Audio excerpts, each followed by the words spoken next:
De hoy.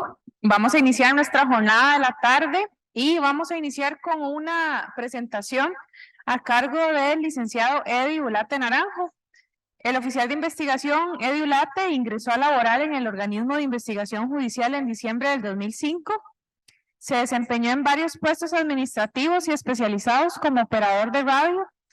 Posteriormente ocupó el puesto de investigador en la Delegación Regional de Heredia y en varias secciones como robo de vehículos, la sección especializada contra el crimen organizado, la sección penal juvenil y actualmente se desempeña en la sección de delitos varios.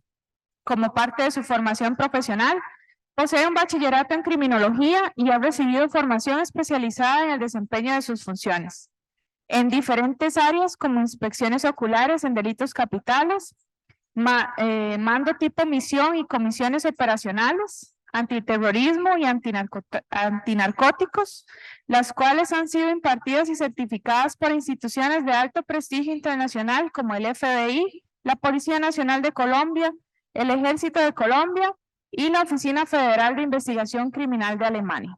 El licenciado nos va a hablar del tema de desaparición de personas, así que le pedimos que por favor nos acompañe acá adelante.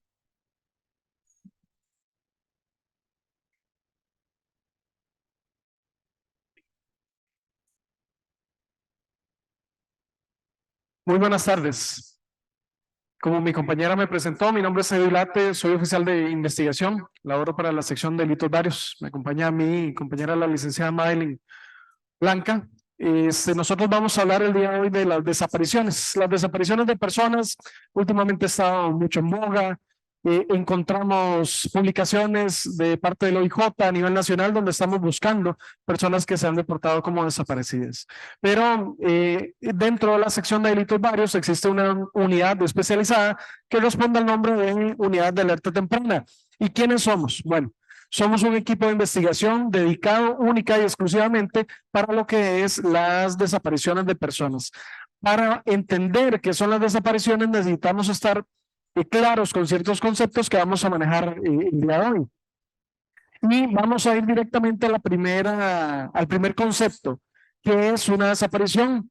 Bueno, según una circular conjunta que realizó el OIJ junto con la Fiscalía, es la ausencia indefinida de una persona de su entorno social sin que medie motivo aparente y sin saber su ubicación. Significa que cuando una persona a la que conocemos, sin un motivo razonable, sencillamente se pierde de contacto, entonces en ese momento podemos estar delante de una desaparición.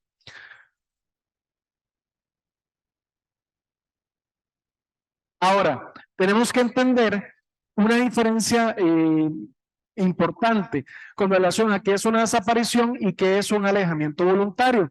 Resulta que muchas veces vienen usuarios acá a OIJ a interponer denuncias porque se desapareció una persona, pero en el transcurso de la investigación logramos definir que no es así, sino que es que la persona decidió alejarse de su círculo cercano por voluntad propia. ¿Cómo lo vemos en esta definición? Quiere decir que es el momento donde una persona que está en todo su derecho toma la decisión de alejarse, tal vez no siempre de su círculo social cercano, sino de una persona en particular. A veces vienen usuarios y nos dicen, hey, mi tío, mi tía, papá, mamá, tengo mucho tiempo de no saber de esta persona y quiero reportarla como desaparecida. Y dentro de nuestro proceso de investigación logramos determinar que no estaba desaparecida, sino que estaba en un proceso de alejamiento voluntario. También tenemos que son las fugas de hogar, o, como dicta la circular, distanciamiento de hogar de parte de una persona menor de edad. ¿Qué es eso? Básicamente lo mismo que estamos conversando. No es que la persona menor de edad se haya desaparecido sin una razón, sin una explicación obvia, sino que sencillamente se decidió alejar, abandonar su entorno o su círculo inmediato por voluntad propia y no desea ser ubicada. Muchas veces estamos ante asuntos de rebeldía o asuntos de alguna discusión que tuvieron en la familia, entonces la persona menor de edad opta como buena o como mejor opción, según la interpretación de la persona menor de edad, alejarse de su círculo social. Lo siguiente que también nosotros investigamos es algo que se llama egresos no autorizados. El Patronato Nacional de la Infancia mantiene redes de cuidado para personas menores de edad que necesitan estar en un ambiente diferente a su hogar o que por algún motivo, razón o circunstancia, no pueden estar en su hogar. Y tenemos varios casos donde las personas egresan sin autorización, no es una fuga. La circular lo contempla como una ausencia de una PME, significa persona menor de edad que decide no seguir más dentro del sistema de institucionalización. ¿De acuerdo? Entonces, de momento vamos a recapitular. Tenemos la desaparición, que es la ausencia de una persona sin una razón justificada. No sabemos qué pasó, no sabemos qué se hizo.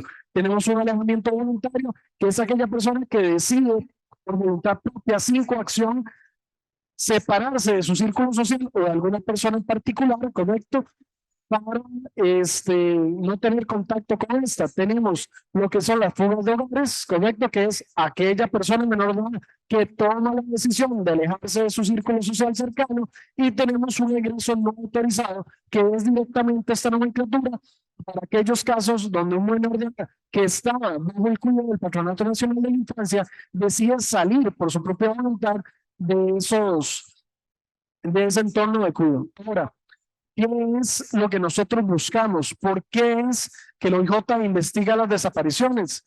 Dentro de muchas cosas, y antes de entrar a este detalle, necesito explicarles qué es la ideación delictiva. Y me permito leer: indicios claros y evidentes que permitan presumir que la ausencia fue antecedida o propiciada por un delito contra la integridad física u otro delito.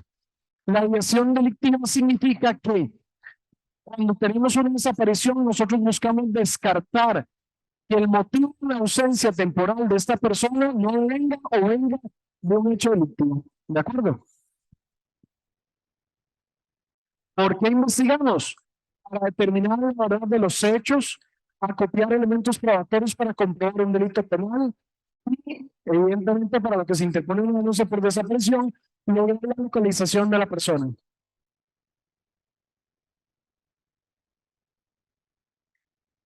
Las únicas desapariciones que el OIJ tramitará de principio a fin son con las que cumplen los siguientes presupuestos. Ausencia involuntaria significa que no tuvo o tomó la decisión de alejarse de su entorno. Tiempo prolongado. Y les dejo una consulta para que ustedes lo meten. ¿Cuánto tiempo deben esperar para interponer una denuncia por desaparición? No, la anterior. Investigamos de principio a fin cuando tenemos una desaparición sin explicación lógica o una pérdida de conducta habitual. ¿A qué nos referimos con una pérdida de conducta habitual? Muy sencillo. Si una persona es muy constante, trabajo a casa, casa a trabajo, o a su centro de estudio, o a su centro de recreación, pero modificó, varió esa rutina, tenemos una pérdida de conducta habitual y tenemos que ponerle mucha atención a eso, ¿correcto? Nosotros investigamos todas las desapariciones. No hay ninguna que no se investigue. Pero una vez descartada la ideación delictiva, deja de ser un hecho de interés policial. Vamos a detenernos un poquito acá. Nosotros investigamos bajo ciertos parámetros, tenemos protocolos rigurosos donde tenemos que realizar diligencias de investigación en tiempo, espacio y forma, ¿de acuerdo? ¿Qué significa? Que tenemos que hacer diligencias mínimas, básicas, en las primeras 24, 48, 72 y días posteriores, ¿correcto? Nosotros vamos a investigar y en el momento que descartemos la ideación delictiva, o sea, descartemos que esa persona está ausente temporalmente porque fue víctima de un hecho delictivo, ahí cesamos la investigación. Es importante que ustedes sepan que las desapariciones no son delitos, ¿de acuerdo? La desaparición no está dentro de la norma, dentro de la legislación costarricense como un hecho delictivo. Quiere decir que nosotros lo investigamos para descartar que se haya cometido un delito, pero no desaparecerse, alejarse, fugarse o hacer un egreso, corrijo, no autorizado no es un delito.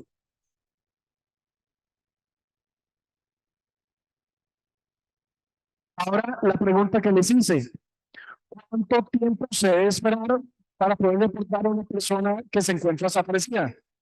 ¿Alguien sabe de los que nos acompañan hoy? 48 horas. ¿Alguien más? No hay límite. Ok, tenemos 48 horas y no hay límites.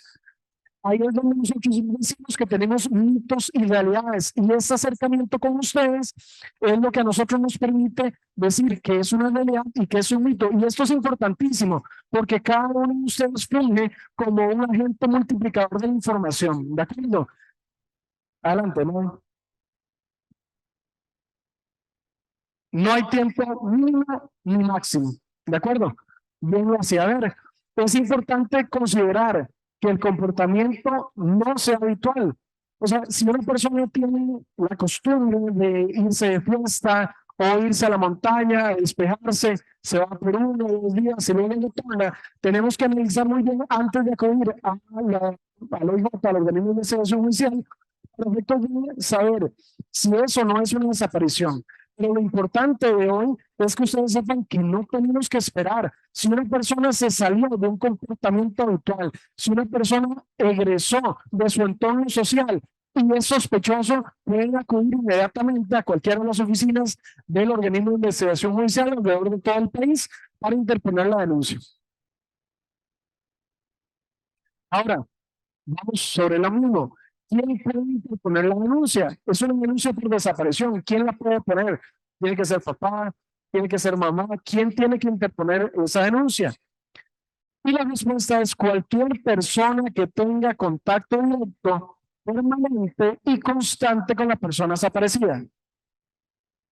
Eso quiere decir que no necesariamente un familiar, mamá, papá, hermanos, primos, tíos, es el que puede interponer la denuncia.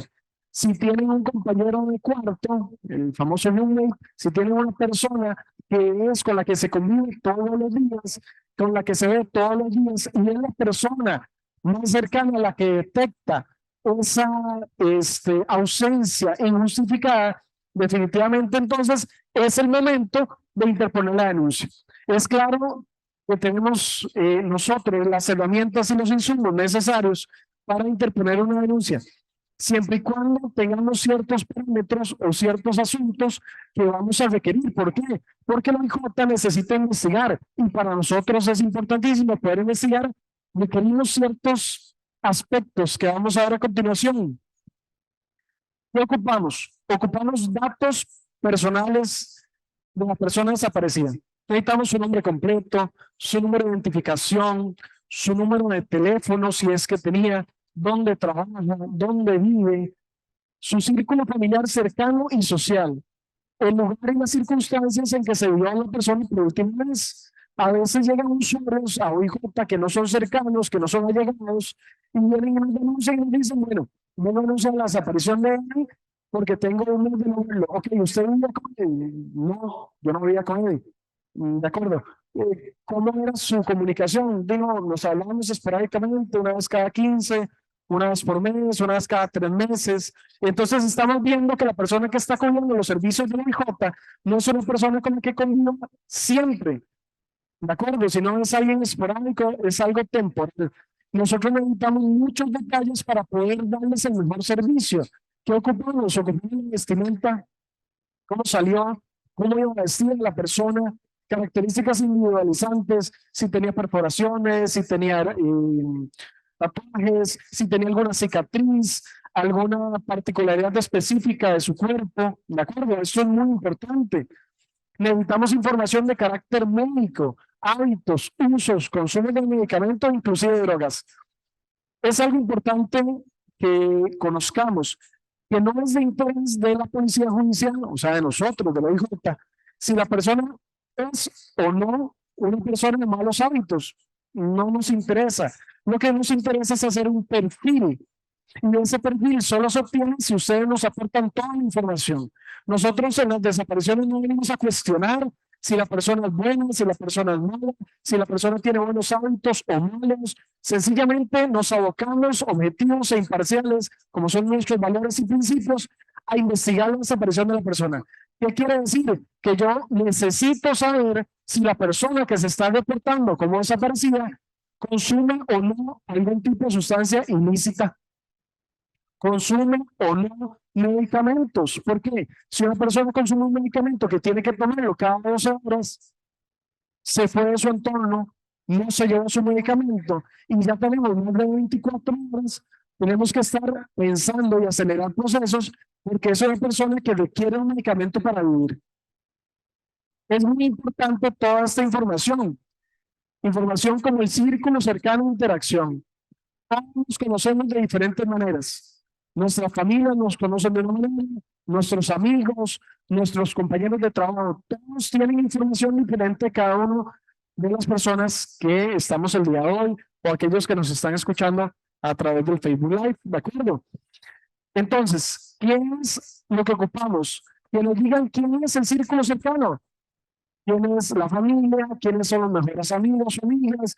¿Quién es esa persona que nos va a dar la información? Tenemos muchos casos donde venimos, investigamos y tocamos a la amiga o al amigo y nos dice, no estás desaparecido, estás conmigo. Y recuerden que nosotros queremos descartar la ideación delictiva. Es por eso que esta información para nosotros es trascendental, es importante. ¿Qué ocupamos? Información financiera. Y dirán ustedes, ¿para qué el OIJ quiere la información financiera de una persona que está desaparecida? Bueno, a través de ese análisis nosotros podemos determinar si es una persona que está con deudas, si es una persona que accedió a préstamos de manera informal con prestamistas, si hay alguna razón o circunstancia por la que se pueda estar escondiendo. No quiero que me localicen y ese no quiero que me localicen no solo para las entidades financieras, sino también para la familia. ¿De acuerdo? También nos permite darle una trazabilidad dónde estaba la persona o estuvo días antes o después. Ocupamos los perfiles y el uso de redes sociales. Si la persona tiene Facebook, Twitter, Instagram, cualquier red social que existen, necesitamos que nos regalen cómo aparece el perfil, ¿de acuerdo? Y si usted es una persona que le sigue, que comparte, que chatea, que nos permita ese acceso a esa red social para nosotros analizar la habitualidad que ha tenido y tal vez ya desde la práctica de investigación criminal detectemos algún mensaje, detectemos algún contacto o algo que haya acontecido en medio de sus redes sociales. Medios de comunicación, importantísimo. Que nos digan cuál es el teléfono que la persona utilizaba, el número de teléfono, si utilizaba el teléfono solo para datos móviles, cuál era el aparato que le daba los datos móviles. Nosotros tenemos que tener la información completa de todo lo que ocurre o acontece alrededor de una desaparición. ¿Qué ocupamos? Y eso es un tema que genera polémica en redes sociales. Necesitamos fotografías recientes, sin filtros y no comprometedoras. ¿Por qué sin filtros? Bueno, muy básico. Los filtros de belleza no permiten que se vea a la persona tal cual es, ¿de acuerdo? Entonces, muchas veces, inclusive a nosotros como investigadores, nos pasa que estamos buscando una persona, tenemos una fotografía, y cuando ya logramos ver con la persona, no es igual, ¿verdad? Les dejo su creatividad del resto. La cuestión es que no es igual, ¿está bien? Entonces nosotros tenemos que tener esa circunstancia, esa razón, y fotografías recientes, porque a veces no son fotografías de personas de hace 5 o 10 años. ¿Cómo cambia una persona con el pasar de los tiempos? Y nos pasa mucho con las personas menores de edad. ¿Por qué? Porque nos traen fotografías de cuando estaba saliendo de la escuela. Ya está en cuarto o quinto. Es otro mundo, es otro universo. Estamos hablando de una persona cambiante, donde su físico, su voz y todo está cambiando. Entonces necesitamos fotografías recientes, ¿de acuerdo?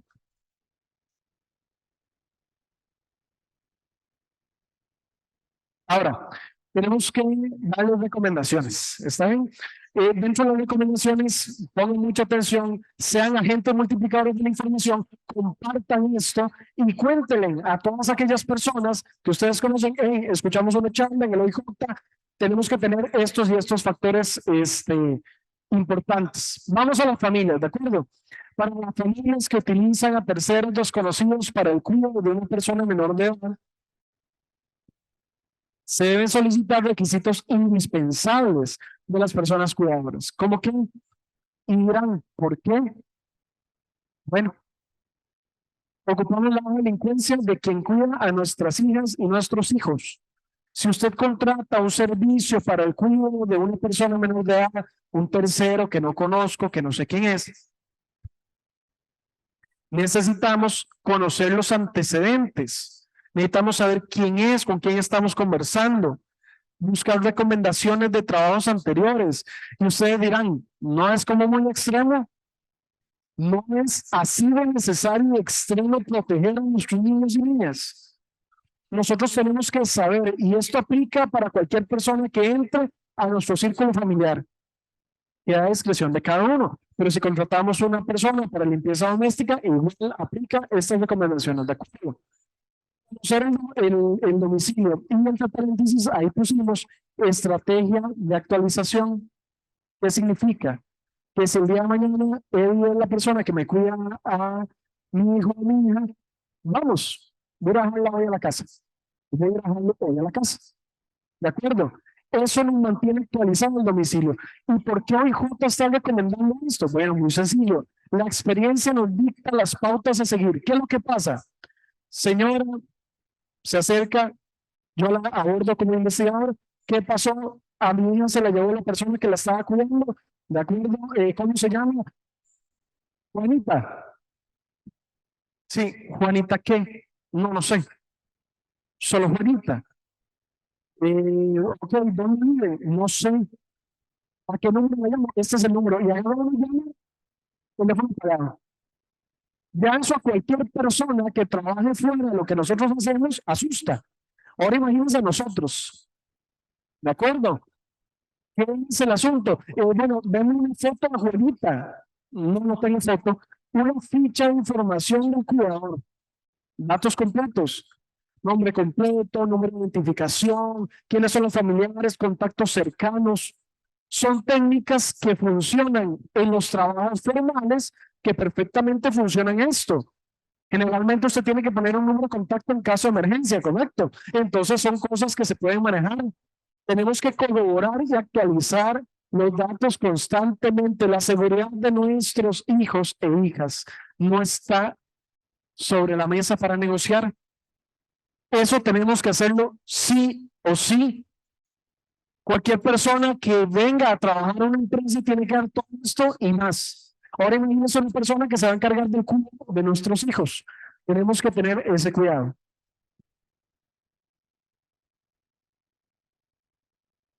Para las familias como adolescentes, ¿de acuerdo? Esto es importante. Nosotros todos los días atendemos denuncias de personas menores de edad, desde los 12 hasta menos de 18 años, que tienen problemas con las familias. Todos pasamos, los que están pasando por la adolescencia, ¿de acuerdo? Sabemos que creen aquellos jóvenes que se comen el mundo, que tienen el control de todo, pero realmente es el día a día lo que nosotros nos dice que tan peligroso es que está un lugar, un sitio, o las razones o las decisiones que se tomen. No hablemos de la situación de seguridad en general, hablemos de lo peligroso de una decisión. Vine, me enojé con papá, tomé la decisión de agarrar mis cosas e irme a la libre con un desconocido. ¿Qué hacemos? ¿Qué pasa? Bueno, tenemos que, como padres, padres y madres, tenemos que conocer el círculo cercano de amistades. Llegan personas acá a IJ, señora, ¿usted conoce el amigo de su hijo o algo? No, no, la verdad es que no lo conozco, él es muy apartado. Yo entiendo que los adolescentes sean muy aparte, pero eso no quiere decir que no tengamos la obligación, como tutores, como cuidadores, de velar por esta información. Tienen números de teléfono, amistades y las personas adultas a cargo. ¿A qué nos referimos? ¿A qué nos referimos? Bueno, si va mucho a la casa de un hijo, entonces necesito saber cómo se llama el papá de él, cómo se llama la mamá de él, dónde vive, a qué número de teléfono localizo a él, a papá y a mamá. Y esto no son técnicas donde es que usted está queriendo quitarme mi privacidad. No, no. Son asuntos que nosotros podemos obtener sin necesidad de que en medio de ellos, como transmisores de la información, y sencillamente obtenemos esos datos. ¿De acuerdo? Dentro de las posibilidades, confirmar los sitios que visitan. Si el día de hoy Mi hijo viene y me pide permiso para ir a un centro comercial y está dentro de las posibilidades, pues acompáñelo, déjelo en el centro comercial. Garantícese usted como papá o como mamá que ahí quedó. ¿Para qué? Para que nosotros tengamos un punto de referencia, Dios quiera que no le suceda, el día de mañana para empezar a buscar a alguien. Mira, el último punto de referencia es al centro comercial. Si tienen problemas de convivencia, ya, asuntos que no se pueden resolver en lo interno, el PANI tiene la línea 1147, ¿de acuerdo? Es una línea tanto para mamá y papá como para las personas menores de edad. Pueden buscar ayuda profesional. Es muy importante que no permitan que un conflicto interno de familia se salga a las manos. No de esta importancia es la información actual de los centros educativos. A veces llegan nosotros a nuestro despacho y les consultamos, ok, ¿qué horario tenía hoy? No sé. ¿Con qué profesores tenía que estar hoy? No sé. ¿Cómo se moviliza? No sé.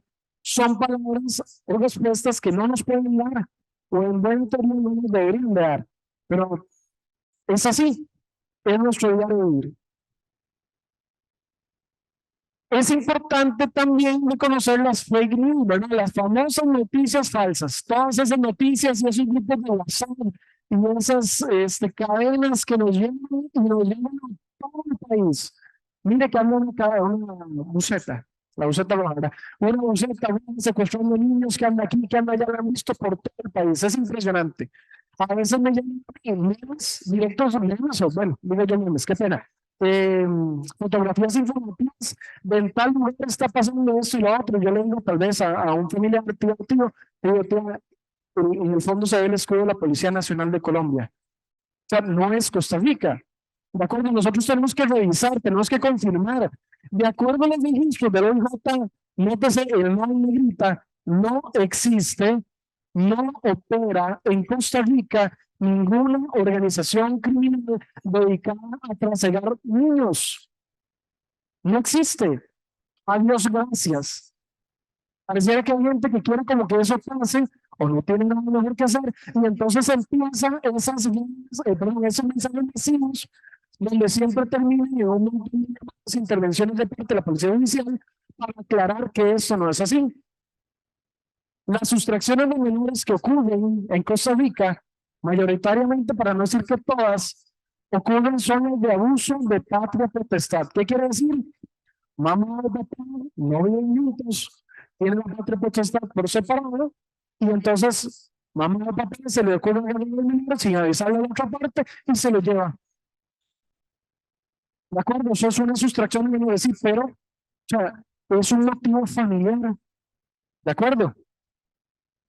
El índice de desapariciones en el país, y esto es muy importante, indica que el 99% de las personas reportadas como desaparecidas aparecen. Eso es una bendición, eso es una línea de nuestro país. El 99% de los casos aparecen. Hay un 1% de personas que no están apareciendo, pero es que desde que arrancamos el caso va con una ideación delictiva. Problemas con bandas rivales por temas de narcotráfico, problemas de deudas serias, igual siempre ligado a esa línea de narcotráfico, accidentes de tránsito, ¿verdad? Una persona que se accidentó, andaba sin un documento identitario e ingresó a nuestras morgues sin identificación. Y a través del proceso que nosotros realizamos, logramos determinar que no está desaparecida, sino que lamentablemente falleció y se encuentra en una morgue, en un hospital internado o interno. Espacios para preguntas. Dime.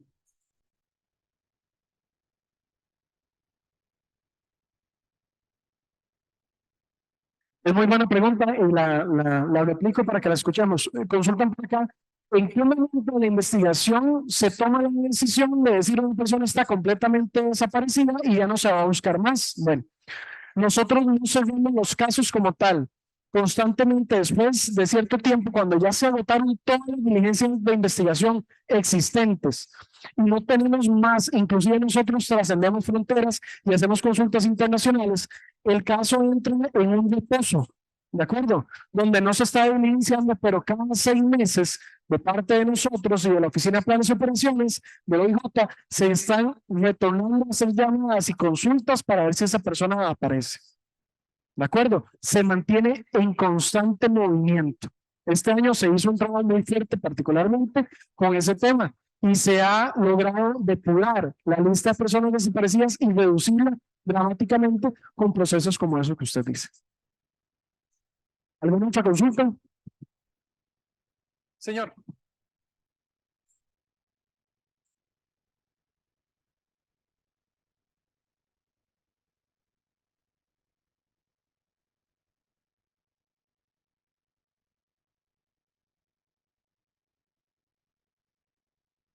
Por eso es tan importante los mitos y realidades con el tema de cuánto tiempo esperar para interponer una denuncia.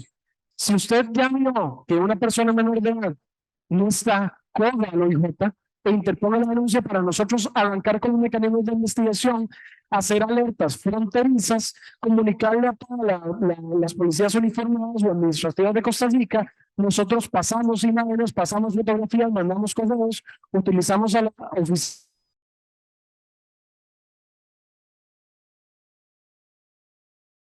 OIJ, investigación y ciencia a su servicio.